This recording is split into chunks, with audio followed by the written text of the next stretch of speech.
Hello, welcome to my channel Easy Craft with Jyoti. So in today's video, I will be showing you how to make earrings with the using of quilling paper strips. So without wasting any single second, let's get started.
So guys, isn't it looking beautiful? Let me know your views in the comment section.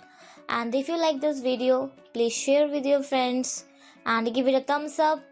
Subscribe to my channel and don't forget to hit the bell icon. I'll see you very soon with the next interesting video.